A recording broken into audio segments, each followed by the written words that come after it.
Welcome to the SFL's Playoff Scenarios Show.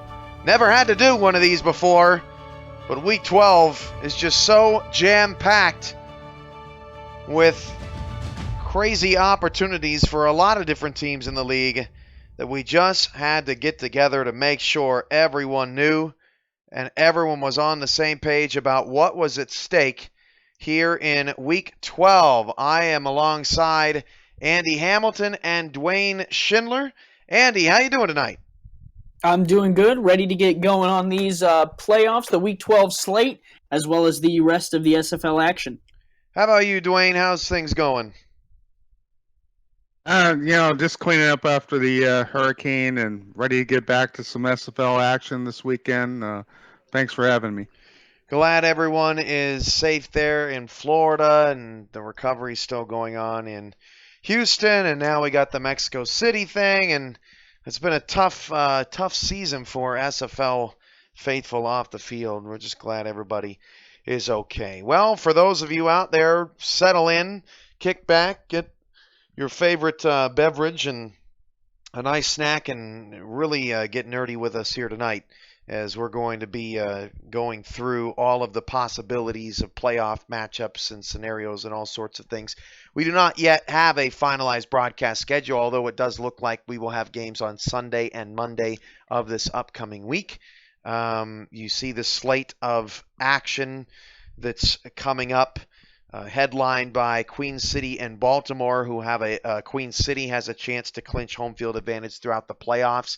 If they lose that game, it could be trouble in a big way for the Corsairs. We'll get into that here in a little while.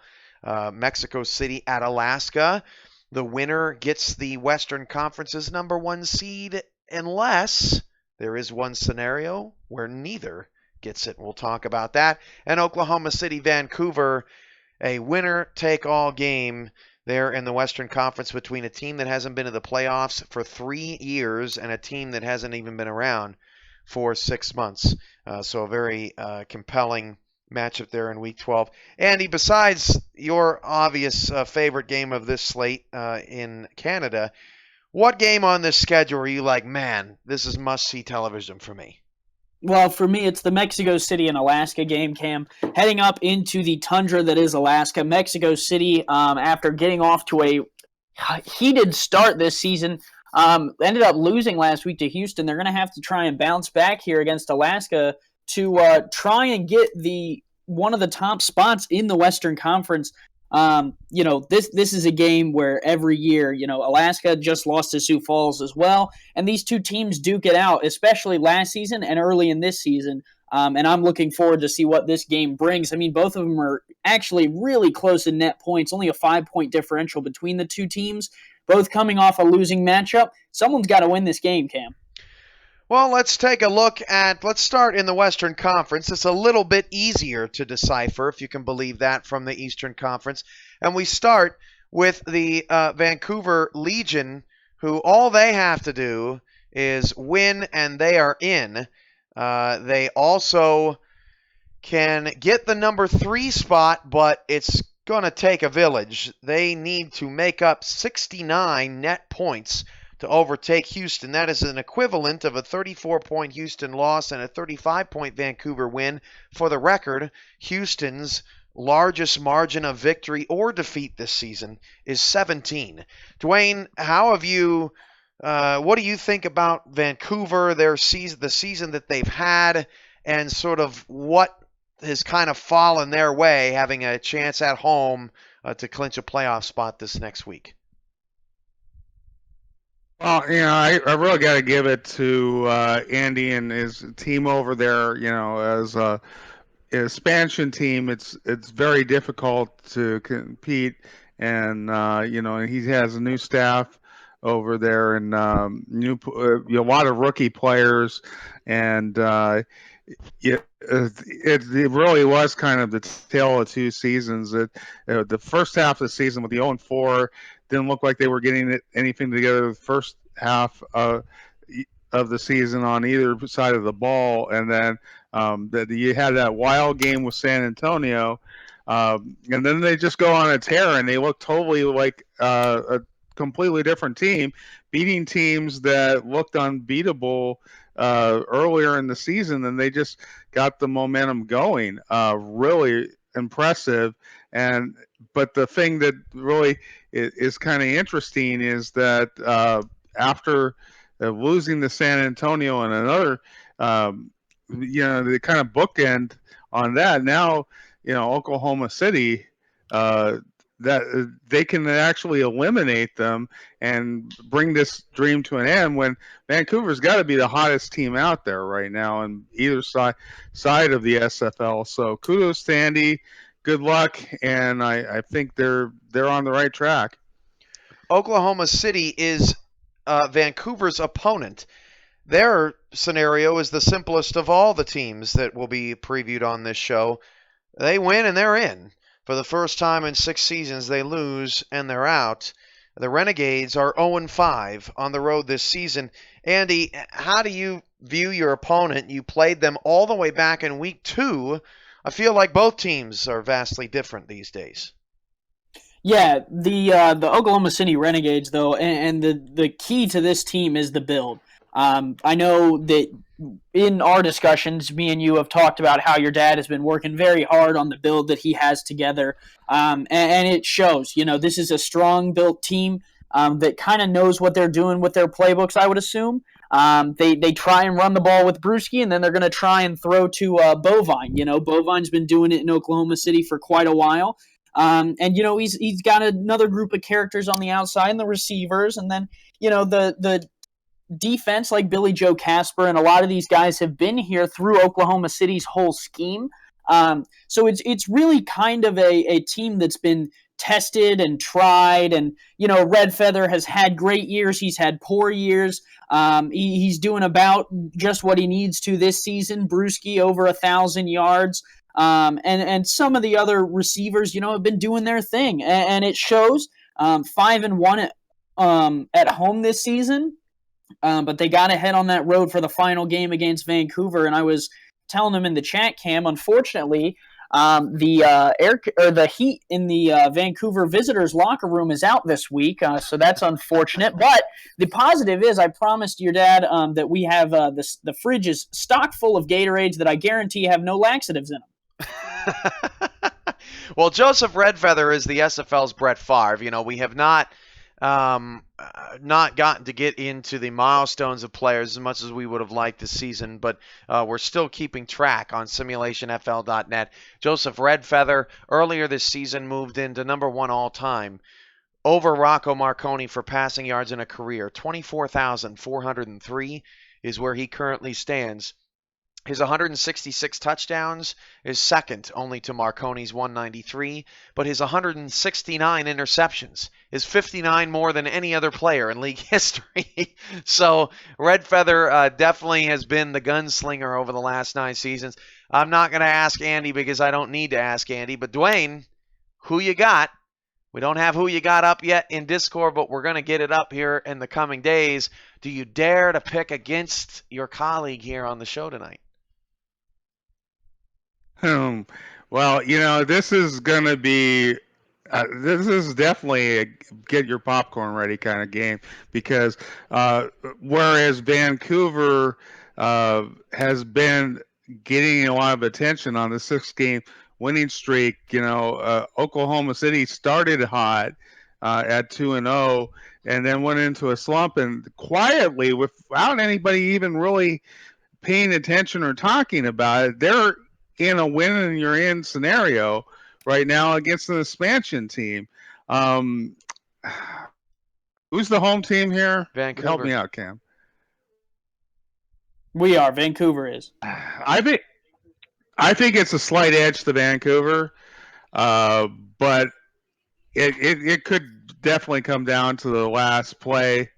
But kudos to Mike for basically sitting in the Robbers Cove over there and working on playbook and getting his team together, because he's definitely got something this season, and if he doesn't bust the door down and get in the playoffs this season, it's going to be next season, I think, for sure, if he keeps going this direction. All right, so let's flip to the top of the Western Conference. There's a three-way tie right now atop the West, and according to tiebreakers, that number one seed is actually the Alaska Storm. And here are Alaska's playoff scenarios for Week 12. If they win, if they beat Mexico City, that's all they have to do. Alaska is in because they swept Houston. So even if Houston wins, no big deal. Alaska's the number one seed and has home field advantage throughout. Alaska has only lost one, maybe two games all time at home in their couple of seasons of franchise history. They're the number two seed if they lose, but Houston also loses. Mexico City would then become the number one team. And then once again, the tiebreaker between Alaska and Houston would put them at number two. Even if Vancouver is involved in that three-way tie at 7-5, does not matter because Alaska beat Houston. The tiebreaker between those three tied teams would give Alaska the number two spot. Alaska could not even get a home game in the first round of the playoffs. If they lose and Houston wins against San Antonio, which the way San Antonio played last week may not be as possible as it would seem. The way San Antonio played for most of the season, Houston should take care of business. Alaska could fall to number three. Wouldn't that be something if Houston and Alaska somehow met in the first round of the Western Conference semis again, maybe in Alaska or in Houston? That would be quite the show. So again, for Alaska, they are paying attention to two games this week, their own, obviously, but that Houston and San Antonio matchup, wherever it falls on the schedule, really interested to see where those Hyenas end up for the Storm. Duane, I'll start with you. You're not as much of a savant to the Western Conference, but what's your impression of Alaska and where they stand today? Yeah, Alaska is just one of those teams that they're in every game. They're hard to stop. Mighty seems to have an answer for everything that people put out there, and he doesn't always get the job done. But the West being bunched up the way it is, I think that they have at most of the time looked like the strongest team in the West. But you could say that about all four teams, all five teams playoff alive. But Alaska's on a run. They've switched things around a little bit. Big Sexy at defensive end. He's just as dominant over there on the Slim Fast diet. And they're getting they're getting more bang for the buck out of the passing game, it seems like, and that's just made them one of those teams that once you stop one of the weapons, they just throw the next gun at you and then keep shooting. Andy, you have split the season series with Alaska, Houston, and Mexico City. What separates Alaska maybe from the other two as a coach that has to play against them? Oh, well, just from our standpoint, the one throw at the end of the game, that's what separates them. Splitting all of these teams was it took a little bit of luck combined with a lot of game planning. But for Alaska's sake, they won that game besides that last throw to the outside. So Alaska presents a very tricky matchup for nearly every team they face. Mighty is a master with working on the defensive side of the ball. And then if he has a good offensive day out of Ash Odom and his cast of weapons, it could be dangerous for whatever team's playing him.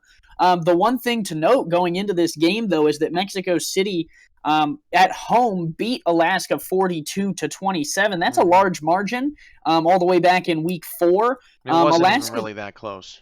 Yeah, Alaska's going to have to cut down that Mexico City because that actually is the biggest score that they let up on the defensive side of the ball all year. So they're going to have to try and limit Ray Bentley and the Mexico City offense, who last week was not necessarily the strongest part of their offensive attack. Ray Bentley kind of struggled against Houston. If Mighty and Alaska can look and read what Houston might have done on the defensive side of the ball, they might be able to get out of here with a win, and kind of set themselves up at home for the rest of the season, which, that Alaska winter is a little dangerous, Cam. I wouldn't want to have to go up to the eye. Yeah, we're starting to get into that time of the year, right? I mean, we're getting into October now. You just never know. The temperatures in the last couple of games have dipped into the 50s. They're up in Vancouver and Alaska, so it could start to get a little chilly from the Great Northwest all the way down to the deep south, as it were, although they don't call it that. The Mexico City Aztecs, who struggled, they have now fallen into third, although we're in a three-way tie. They are Alaska's opponent for the Week 12 matchup, and here are their scenarios. Mexico City is the number 3 seed and has to go on the road in the playoffs for the second consecutive season. If they lose and Houston loses, or if they win and Houston wins, that puts Mexico City, or that prevents Mexico City from moving up in the standings if they follow what Houston does with their game against San Antonio. Now, Mexico City can get the number 2 seed and get that coveted home playoff game. If they win and Houston loses, actually, my apologies. If they win and Houston loses, Mexico City is the, well, Well, I'm going to have to look at my notes here. Somehow I made a mistake, even though I thought I checked the list twice.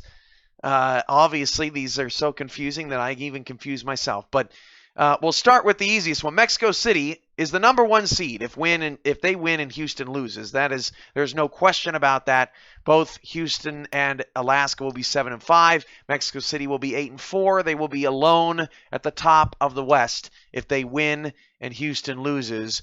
If they win and, let's think about this, Houston wins, that is true. Mexico City will be the number 2 seed. Houston will be 8-4 and will be the number 1 seed by virtue of their head-to-head tiebreaker that they got on in Week 11. And Alaska will be 7-5, trailing behind. So if they win and Houston wins, that's good enough for the number 2 seed. In terms of number 3, I believe that's supposed to say if they win and Houston lose, that scenario is just utter crap. Come on, right? Santa. I thought you checked the list twice. I'm telling you, I don't understand how that would even make any sense. My apologies dearly. If Mexico City wins, let's make this for certain, right? If Mexico City wins and Houston loses, they're number 1. If Mexico City wins and Houston wins, they're number 2. And if Mexico City loses and Houston loses, the Aztecs will remain as the number 3 seed. Just forget that second scenario. Andy, with that all in mind, Mexico City is the first team to trip us up here tonight. How do you see their fate playing out here? Well, I think the Mexico City team is really strong. They kind of fell off the horse last week in a battle with another playoff team of Houston. You got to put that behind you at this point. You got to start pushing towards the playoffs and start focusing on what's going on ahead of you. You can only play the game that you're about to play this week. Mexico City right now can only focus on Alaska. They can't think about what happened last week against Houston. They can't start thinking about what happens next week. You just got to focus in and play the team that's in front of you. Do they have the weapons? Yes, that's 110% proven throughout the season. Ray Bentley is a monster on the ground. K.L. Barrett, Richard Montague have the weapons to bail them out. Matt Wilson can throw the ball. We know this. We know these are facts. The defense at times has been a little questionable, but at other times has shown that they're strong. What it'll really come down to is how can they move the ball against this Alaska defense. Mighty likes to tinker, as he would say, on the defensive side and make sure that his defense can shut you down. And then he would prefer to win the game by 3 with his star kicker. But if you're Mexico City, you got to find a way to consistently move the ball. If you can do that, you can win this game. Good job by the chat pointing out where the error was. That number 3 seed second scenario should be loss plus Houston win would keep Mexico City at the number 3 seed. But by the way, people were asking about point differential. In the Western Conference, believe it or not, the only game this week that point differential matters is the Houston-Vancouver scenario. Why, you may ask? Well, Mexico City swept Houston. Houston swept Mexico City. Alaska swept Houston. And Alaska and Mexico City could split the season series. However, because they're both tied right now, one of them is going to have a better record than the other, so it doesn't matter. So head-to-head is determining all these tiebreakers out of the top 3. Even if we get into 3-way tie scenarios, those concern seeds 2 through 4, because again, the winner of Mexico City and Alaska will be 8-4. Only one other team, Houston, has the ability to be 8-4 after this week. So there is no 3-way tiebreaker scenario in the top 3 spots there. So Duane, after I'm done explaining all of that, what are your thoughts on Mexico City as we all try to clear our heads? Yeah, Mexico City, they've gone back to the bronze bomber attack again, and it's working for them. Ray Bentley, man, I thought he was unstoppable last season. He's just a beast. It's just incredible some of the stuff he's doing out there. I don't think I've seen a power runner in the SFL quite able to just knock people into next Thursday. And they've got to be one of the favorites going into the playoffs, no matter where they end up. They're going to give somebody a tough matchup. You don't want to face them as the number 4. You don't, as if they're the number 1 seed at home. But you don't really want to face them at home if they're the number 3 seed either. So, they're going to be a tough team to beat, and I'm going to keep my eye on them because the games are going to be fun to watch for Mexico City. All right, so the final team to look at in the Western Conference is the Houston Hyenas, and things get a little bit more interesting with Houston. Let's hope that there are no more mistakes because they can completely derail a show. Houston, for the number 1 seed, if they win and Mexico City also wins over Alaska, the Hyenas will be the number 1 seed in the Western Conference by virtue of their head-to-head victory over the Aztecs in Week 11. Regardless of what Houston does this week, if Mexico City loses, the Hyenas are the number 2 seed. That is due to the fact that if Houston and Mexico City end up 7-5, Houston holds the tiebreaker over Mexico City.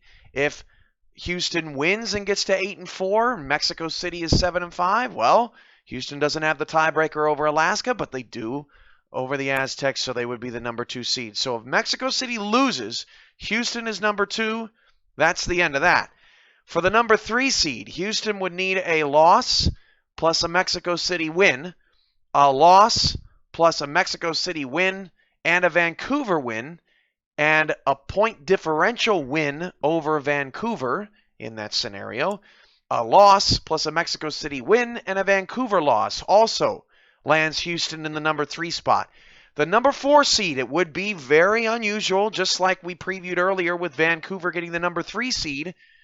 For Houston to be number 4, they would need to lose, plus Mexico City would need to beat Alaska, plus Vancouver would need to beat Oklahoma City, and Houston would have to lose 69 points of net points to fall apart basically in the last week, get blown out, and have Vancouver blow out Oklahoma City to fall all the way to number 4. Andy, that's not going to happen, right?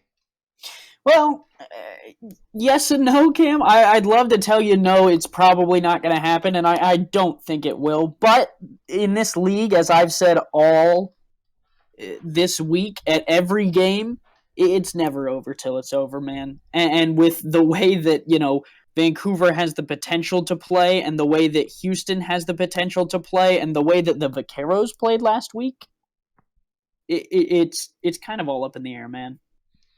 All right, are you guys ready for the Eastern Conference? Well, Duane, hold on. I want to get your quick thoughts here on Houston before we move on. Well, I mean, when you look at these scenarios that Houston is facing, this just shows you how strong the West has been and how the West has just really played really strong against each other. I mean, as for a perennial team like Houston to maybe potentially fall to the number 4, even though it's kind of a off chance, uh, that shows you something for the Western Conference. But with DR Sim going in the playoff mode now, he just finds a way to win. So again, another team that you don't want to face in the playoffs, especially any of the teams in my beloved East. All right, so we'll see what happens with on them. to the Eastern Conference now. Buckle up, because this gets crazy. Before we get into the Eastern Conference, one thing has to be known, and that is that point differential could matter a great deal in the Eastern Conference, and here's why. In the East, you see the split season series and the current point differential. Queen City is plus 85, but they split with Tallahassee and Chicago, which means that point differential in a tiebreaker with either of those two teams would matter. Tallahassee's only 9 points behind Queen City, and they split with the Corsairs and Atlanta. Chicago's 2 points behind Tallahassee, and they split with Queen City. They're only 11 points behind the Corsairs. Atlanta at plus 58, not the best point differential, but still only 17 points behind Queen City, and they split with Tallahassee, which means they're only 27 points behind Queen City, but they're only 18 points behind the Pride. You're talking about a 9-point loss and a 9-point win.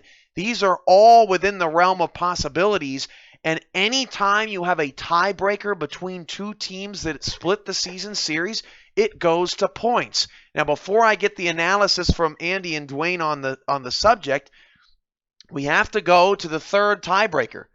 The third tiebreaker in the SFL is best resume win. Because if your point differential is tied, strength of schedule doesn't make any sense because everybody played everybody in the Eastern Conference.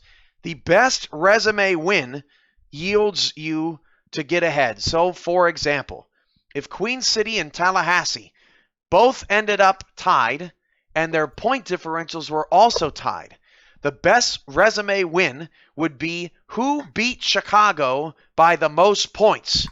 That would be Queen City, and Queen City would win that tiebreaker in that scenario. The SFL in 9 seasons has never had to go to the third tiebreaker, but it just could happen in the Eastern Conference. Andy, what do you think about the shenanigans going on here in the East? And we haven't even gotten to the individual team scenarios yet. Well, I mean, it's incredibly close, first off. But before we get into anything more, hats off to all three of the organizations, Chicago, Tallahassee, and Queen City, for making this such a close matchup. Because of the way that this is going to play out and that it could play out, it's complete pandemonium. While these are the 4 teams that are in, nothing is decided between where these teams will match up. And I think that is one of the most intriguing storylines I've seen going into an SFL final week of regular season action of all time. Now, with that said, I think the slight edge will go to the team that has the least amount of splits right now, which, it's pretty close. The problem is Chicago is a little bit behind Queen City and Tallahassee. Mm-hmm. With the way that that's built, Chicago's going to either have to have a really big week or they're going to have to, take that third or second spot. So in my head, it's between Queen City and Tallahassee. And then when you play that out, what's really going to be the way that this plays out is whether Tallahassee can win by enough points to overcome Queen City. And that all comes down to who they're playing. Yeah, Duane, this could come down to all 4 of these teams, if you're keeping track at home, play teams that have been eliminated in the Eastern Conference. So Week 12 could just come down to which team in the bottom 4 of the East is prime for an upset. Duane, what do you think about that?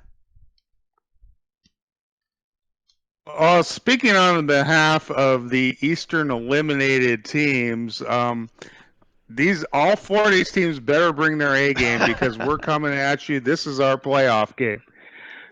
I want Chicago. I have a nice little rivalry going with Shan over there.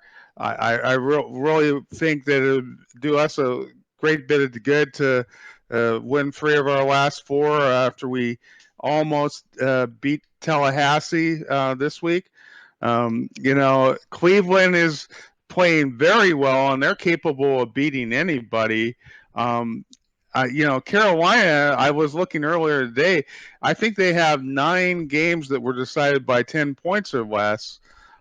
So that's a very powerful team. And then Baltimore, they've got a nice little rivalry with Queen City, and it would be their revenge for not getting in for a second year in a row to take out Queen City. So that very well might eliminate some of these split scenarios. We're playing 12 weeks of football right here, and this is our last shot for last licks.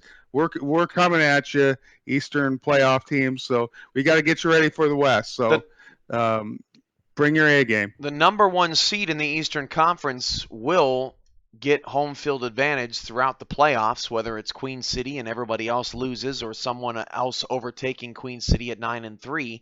Not only is the number 1 seed in the East up for grabs, but the potential home site of the championship game is up for grabs as well. So with that said, we'll try to keep it simple to start. By the way, Tallahassee will be last because I've never seen a playoff scenario page like I've seen with Tallahassee. Let's start with Atlanta. The Atlanta Swarm can get the number 4 seed. They're already in it, right? So they can get the number 4 seed with a loss or a win plus a Chicago win plus a Tallahassee loss. In that scenario, that would put Tallahassee and Atlanta in a tie. They split the season series, so Atlanta would have to lose that point differential battle for them to fall to 4.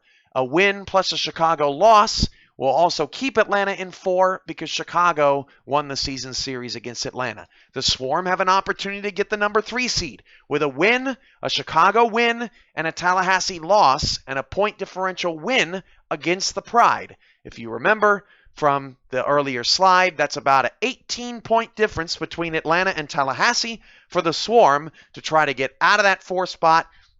And I saw earlier in their team chat, I think IMF and Problem would say this publicly too. They want Queen City after the 2 heartbreakers that they had in the first round.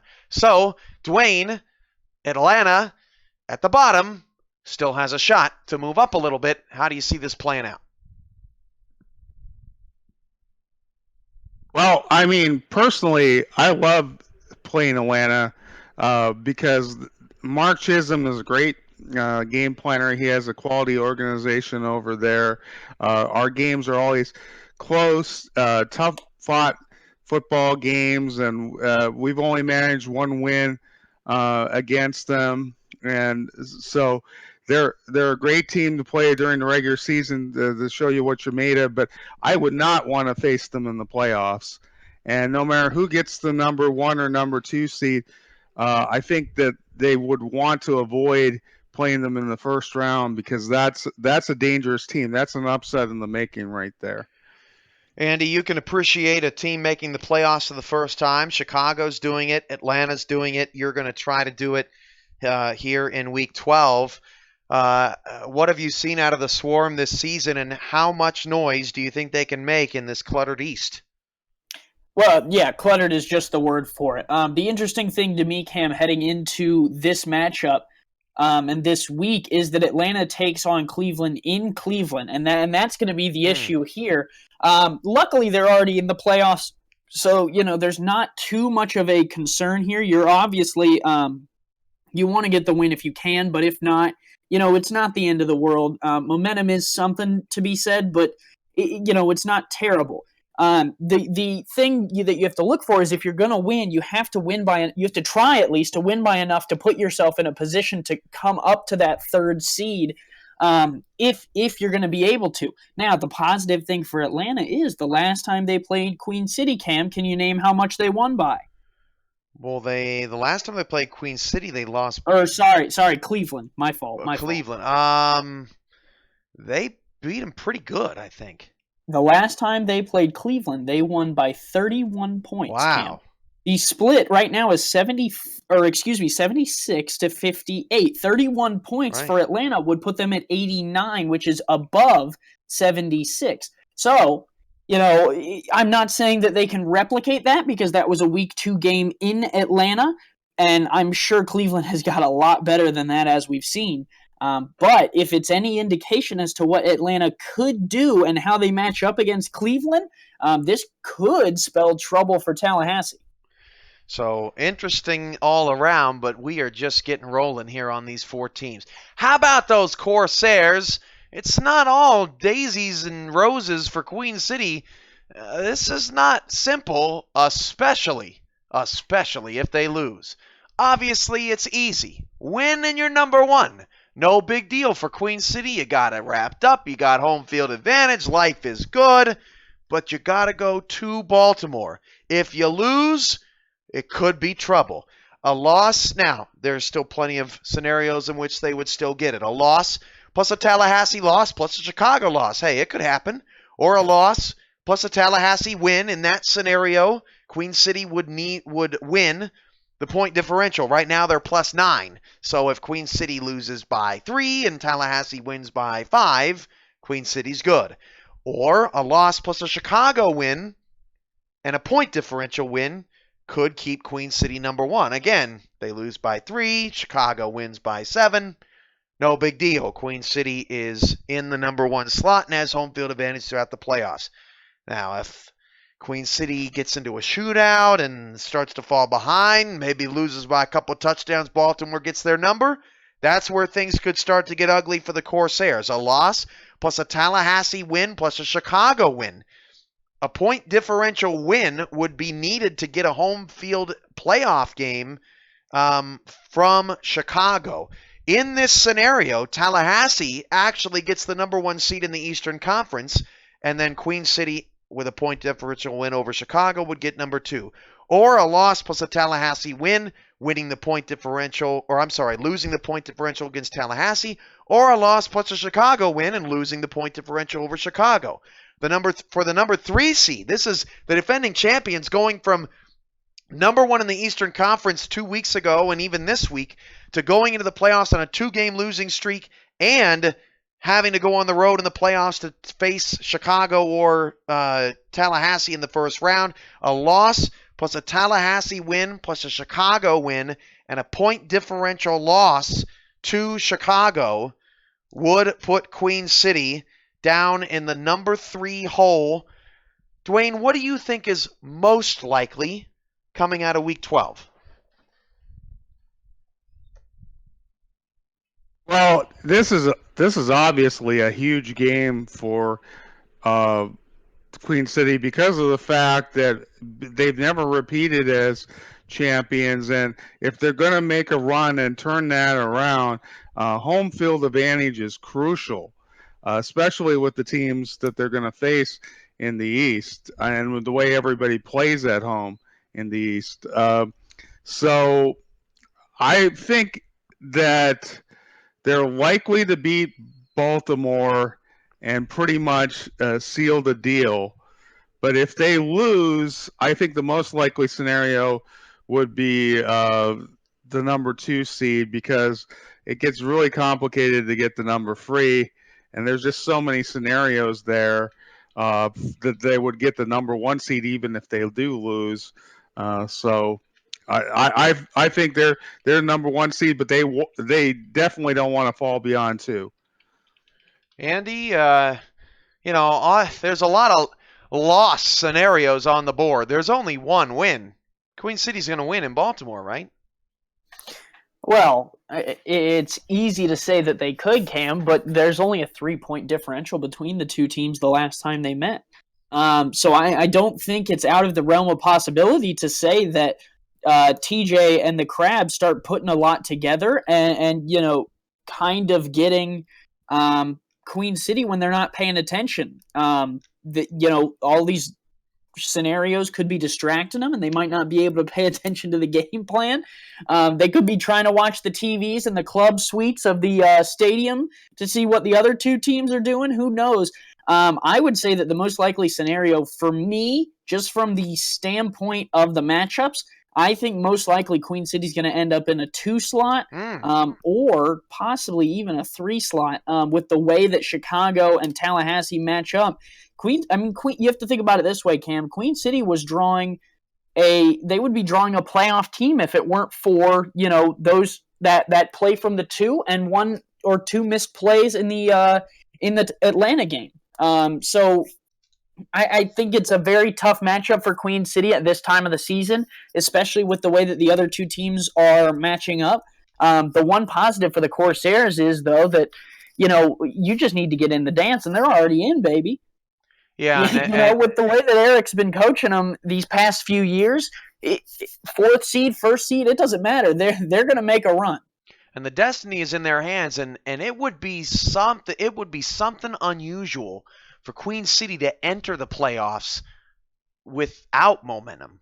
I don't think that's ever happened. Queen City always enters the playoff with momentum and sort of rumbles to the end, but we'll see what type of test Baltimore and that new defensive coordinator, Eddie Gage, 2 weeks into a new defensive playbook. We'll see what he's got cooking for the Crabs, and maybe that could make a difference in Week 12. We'll have to see. All right, to Chicago. The Wildcats, things are starting to get just a little bit more complicated here, but as we mentioned earlier, Tallahassee is the real one that's like, what in the hell is that? Chicago can get the 3, 1, or 2. Let's start with where they currently are. That's the 3 position. A loss puts them number 3 because even if Atlanta wins, Chicago owns the season series. If they win and Tallahassee wins, that also keeps them in at 3 since Tallahassee owns that season series. For the number 2 seed, a very important home playoff game for Chicago, the expansion team, Chicago Wildcats. A win and a Tallahassee loss would allow Chicago to leapfrog them. A win, a Queen City loss, and a Tallahassee loss could potentially put them at the number 2 seed, and that is if they have a point differential loss with Queen City. Those two teams would be tied at 9-3 atop the Eastern Conference. The number 1 seed for Chicago, a win plus a Queen City loss plus a Tallahassee loss and a point differential win over those Corsairs, that would put Chicago as the number 1 team in the Eastern Conference with a 9-3 record for the new faces, new and old faces, really, of the Chicago Wildcats. Duane, again, we start with you, our Eastern Conference guru here. You've got Chicago this week, so obviously you don't see them in any scenario but the number 3 seed, right? Absolutely. We're going to beat them. We're throwing a fan appreciation celebration this weekend, and we're going to go out in style. Shannon has got a solid team. This is really not a traditional expansion team. He's got a lot of veterans, and they're playing like veterans from the very get-go. The minute they put on that orange and black, and we're going to throw everything we have at them. And it's going to be a fun game because I think Shan will be happy. He's been a good supporter of us if we give him a good game. But I think he definitely wants to win. I don't see them falling. I don't see them really taking the number 1 seed because I don't see Queen City and Tallahassee losing. But 2 seed is possible if they can get by us. All right, Andy. Chicago needs a lot to go in their favor. The bottom of the East, the bottom 4 teams of the East are not even close to the top 4 at this point. So realistically, in your mind, how many upsets are we going to see in the Eastern Conference this week? I think, Cam, at maximum, I think you're going to see 2. The Baltimore and Tallahassee game intrigues me, the Baltimore Queen City game intrigues me, as well as the Tallahassee game intrigues me as well.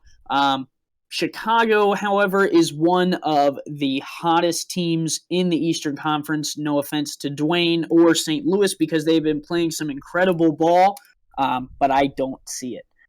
There's been a lot of weapons in Chicago, and they have been all over the field in the past 5 weeks. The last time, Cam, that the Chicago Wildcats lost was to Queen City when they played them the first time. So Chicago, the last time they lost was to a playoff team that they have the potential to jump here for the number 1 seed. And that they just beat. Exactly. This is a scenario that the only way I see them falling to 3 is if Tallahassee also wins. Other than that, I think they're a lock for the 2 or possibly even the 1. They're going to need some help for the 1, but the last time that they played St. Louis, Cam, how many points did they win by? That one was 24. Yep, that one was pretty large too. So Chicago has the firepower, and from my opinion, they've been utilizing it better in the last 5 weeks than they were the last time they played St. Louis. St. Louis looks better, but I still think there's the potential for that big game for the Wildcats. Okay, are we all ready? Let's take a deep breath. It's the last 8 minutes of the show. Goose Fraba, Tallahassee, and their playoff scenarios are here. Let's just soak this in and let it sit there. Okay, here we go. Tallahassee can get the number 1, the number 2, the number 3, or the number 4 seeds. Here are all the scenarios in which they can do all of that. A win plus a Chicago win plus a Queen City loss would get Tallahassee the number 1 seed by virtue of head-to-head tiebreaker because they own a 1-0 advantage over Chicago, which boosts them over the other 2. Or they could get the number 1 seed if Chicago loses and they win on points against Queen City. So they either get in with a Chicago win and a win for themselves, or they get in with a Chicago loss and a point differential win with Queen City. Now, for the number 2 seed, which is where they're currently slotted, a win plus a Queen City win, right? It's pretty easy. That's the easiest scenario on the board because that's where everything stands right now. Or if they win, Chicago loses, and Queen City loses, and Tallahassee loses the point differential with Queen City, I think. Let's do some quick math. Yes. If they were to lose the point differential with Queen City in that tiebreaker, then they would end up number 2, Queen City number 1. Now, the number 3 seed, Tallahassee, could end up having to go on the road for the playoffs. They've been very good at home. This is where, when you look at the scenarios, it's pretty cut and dry, folks. If Tallahassee beats Carolina, they're going to have a home playoff game. That is what we can see from this board. If they lose, they're going on the road. And that's the most cut and dry we can make Tallahassee scenarios here. If they win, they're number 1 or number 2. If they lose, they're number 3 or number 4. And now we're just trying to figure out where they're going to be placed. The number 3 seed, a loss plus a Chicago win plus an Atlanta loss, or a loss plus a Chicago win plus an Atlanta win, and then Tallahassee winning the point differential over Atlanta. Where things could get really chippy for Tallahassee is if they lose, Chicago beats Carolina, which is completely possible. Atlanta beats Cleveland, which is completely possible. And Tallahassee loses by enough, and Atlanta wins by enough. And we were just talking about Atlanta's ability to put up some big numbers. That could send the Pride spiraling all the way down to 4.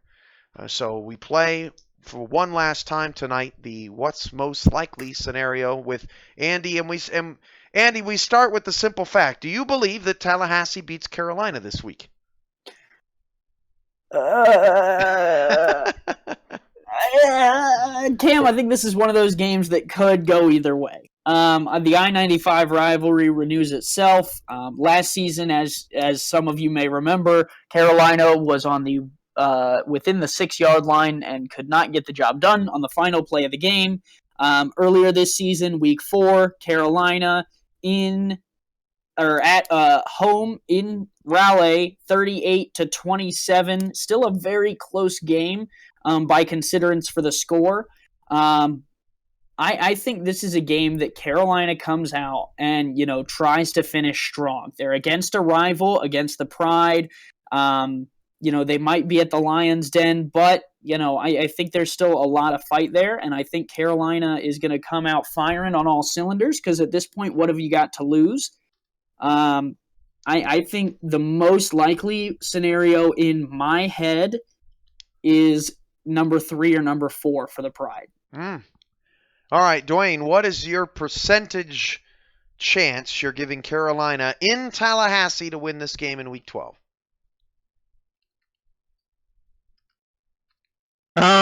Never say never. I would say 40%. I actually think Carolina has had opportunities to beat teams at home all throughout the season, and just because they've fallen a little short, remember the Baltimore game where they had to send in the backup running back that couldn't make the 2-point conversion for English.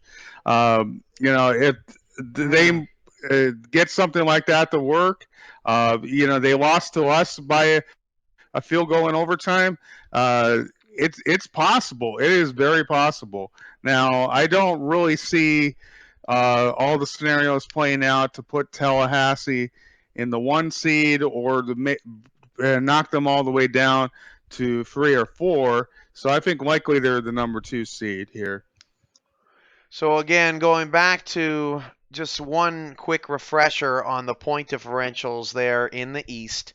These are all likely going to matter in some way, shape, or form, especially if Queen City loses, especially if Tallahassee loses at the top.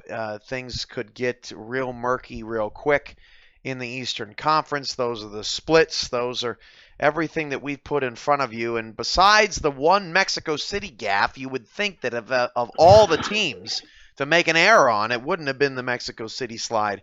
But everything else, as far as I know, 100% accurate as I slaved over these for a few hours over the last couple of days trying to figure this out and put this show together, because I figured our broadcasters and our players and our coaches, man, they want to know this stuff. They need to know this stuff.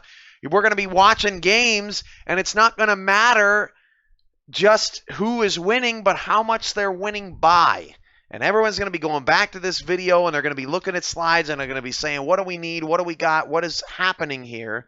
And we're looking to put together the best possible schedule we can to fire up Week 12 in an incredible way. We are just about at our expectation for what we wanted to do here for this show. Thanks to everyone in the chat. It's been great viewership and a fun time watching everybody react to everything in the chat room. We'll get final thoughts here first from Duane on just what is the most compelling element here of Week 12 in your mind. Well, it's crunch time. This is what we really have been playing all season for. You got to play 12 weeks. The most compelling thing for me is the win in your end game between Oklahoma City and Vancouver. But I'm definitely going to be watching what happens in the East, and every one of those games is important. So I think it's fun to have a Week 12 where it's every game matters, and that's what we have a lot of parity here. I've always said that about the SFL, and so this is just going to prove it. This is going to be a really, really fun week of regular season, and then I can't wait for the playoffs. All right, Andy, what's your closing statements on what we've ended up with here in Week 12?